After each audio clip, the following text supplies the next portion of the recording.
Hi, Michael Schuster here on behalf of the team of all types of professionals here at Divorce Specialist Group. Divorce can be stressful for many reasons. Two reasons being emotional turmoil and fear, and uncertainty of the future, financially or with the kids, or other types of uncertainties.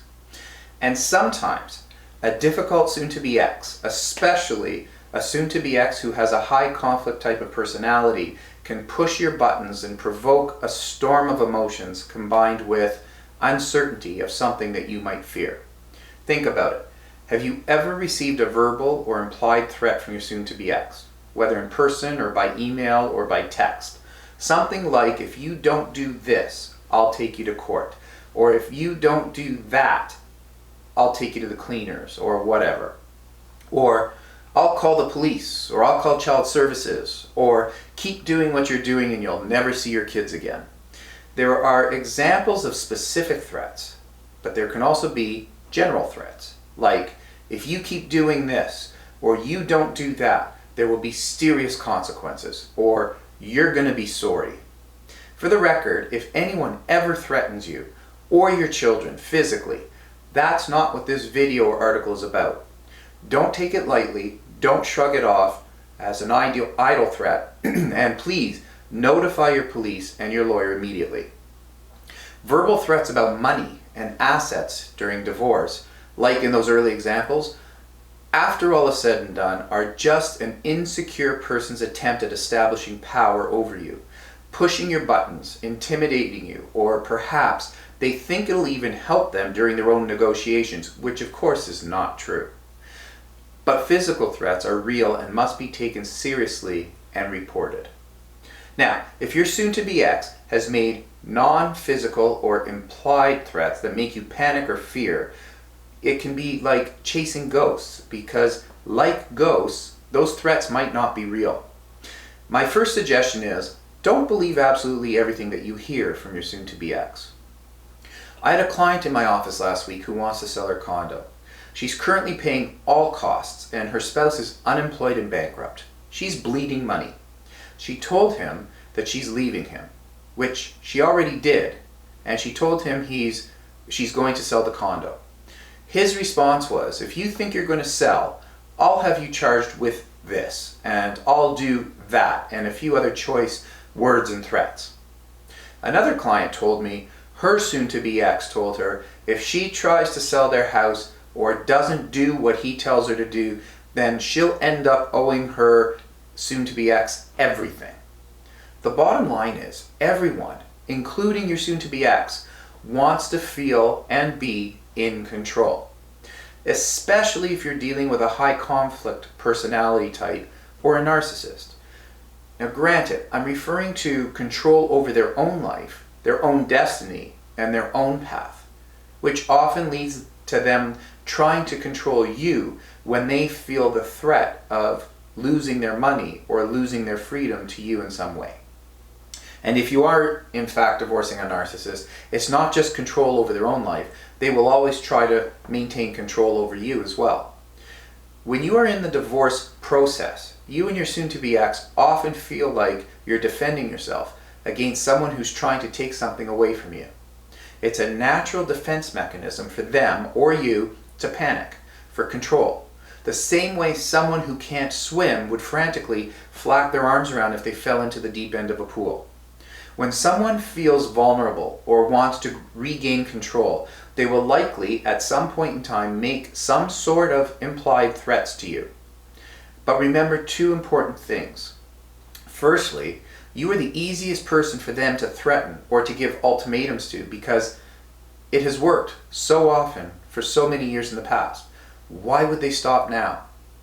They're grasping at straws because of my next point, which is, while you were hopefully contacting professionals and qualified experts to get proper advice for yourself regarding your own legal rights and your own mental and emotional health and guiding you through your separation and divorce and how you should respond to them, your soon-to-be ex is likely just speaking off the cuff, trying to defend themselves, trying to defend their honor, with no legal or professional backing or advice whatsoever. And just because they threaten to do something doesn't mean the law is on their side or that they can actually do it. In my example of the client who wanted to sell her condo, she took my advice and didn't respond at all to her soon-to-be ex's threats. It wasn't worthy of a response. It wouldn't change his position anyway. He just wanted an argument.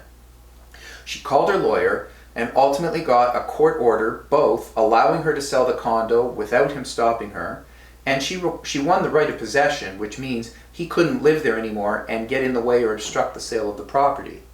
So rather than respond with your comebacks or defending yourself, which only fuels the fire, if you take a deep breath, count to 10, and talk to a qualified professional, it will enable you to respond in the best possible way for you, and likely reduce your stress and anxiety along the way. When people start the divorce process, their initial instinct when they receive threats or ultimatums from their soon-to-be ex is to panic, or react immediately, or defend yourself, or to fight back with both fists swinging hard. As the divorce process progresses, people realize that many, in fact, most threats that you get from your soon-to-be ex are just their ego and their own self-defense mechanisms at play. They're basically just venting. Often they won't carry through on their threats, or they don't know how, or they can't because their threats are so ludicrous or so far-fetched that the law doesn't even allow that. Just because they try to act confident and send threats your way that scare you doesn't mean they've checked with their lawyer to see if it's actually doable. They're just trying to intimidate you and boost their own ego at the same time. Now, as a certified negotiator myself with extensive training in negotiations, I can also tell you sometimes silence is the best technique and the best defense. That doesn't mean be totally silent or give them the silent treatment. If you are co-parenting and need to communicate regarding something specific with regards to the kids, then you have to respond, but just remain factual and specific about the topic at hand about the kids. But when your soon-to-be ex implies a general threat or an ultimatum, you don't have to respond. You don't have to defend yourself. You don't have to be right or prove them wrong. At Divorce Specialist Group, we do have an amazing divorce coach that can really be a huge help to you if you're dealing with something like this. I've seen her help many other people in situations like this. If you have questions or you want more information on this topic, Divorce Specialist Group does have, like I said, some of the best divorce coaches and family lawyers and divorce real estate specialists and life insurance and all specialists that you may or may not need in your particular situation going through divorce. They all have a proven track record of success. They're all highly vetted, and they all have not only expert knowledge, but they also have genuine empathy for what you're going through and integrity.